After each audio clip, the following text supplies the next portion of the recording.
Pearson said this week that its longtime chief executive Marjorie Scardino will be leaving at the end of the year.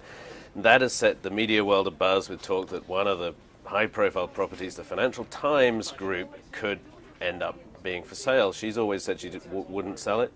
New CEO might feel differently. Jeff? She's a little bit stronger than that. She said she wouldn't sell it over her dead body. And that sort of painted her into a corner many years ago. The fact of the matter is that the newspaper and its ancillary businesses account for only 6% of Pearson's profits. The company is an educational publisher. The truth of the matter is that the FT and Merger Market and the half stake in the Economist are all probably worth more to somebody else. Right, so for Pearson, in a sort of rational, unsentimental way, it should be a dispensable piece of business. Yeah. So then the question is, print journalism is not exactly having its heyday right now. No. So what's the FT worth? And you've been looking at that. Yeah, I mean, there has been some stabilization. The FT has done a great job in terms of getting digital subscribers, but the newspaper publishing world is definitely still in a major state of flux. We look at the New York Times. But so you can compare it to the New York Times and the Washington Post, which are similar businesses. They're publicly traded. Right. They're a newspaper with some other businesses. Washington Post has a Kaplan, which is an education business. The Times has some other businesses as well.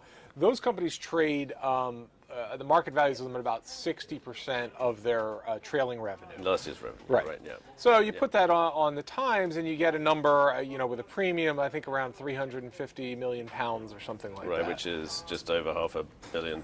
Yeah, which really, but that doesn't really reflect probably what the FT is worth. Our parent company, Thomson Reuters, would probably have some interest in it. Right, but Bloomberg's already Bloomberg done something LP, with Business Week. They bought Business Week.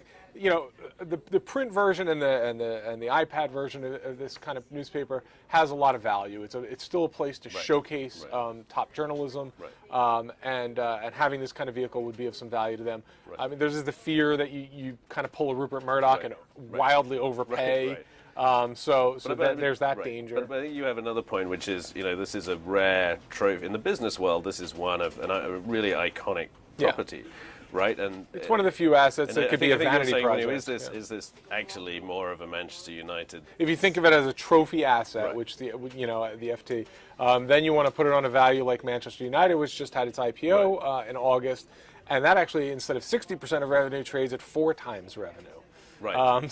That would give you a number that's I think 1.7 billion pounds, which is probably too rich even for. I used to work there. It's great that you think we're all like Manchester United soccer players of journalism, but maybe that would be a little. It's a bit. That's even a bit rich, but so if you split the difference between what the New York Times and the Washington Post are worth, what Manchester United is worth, you get to a number that's about £1 billion, which is a big number for a company that doesn't generate a ton of profit, but.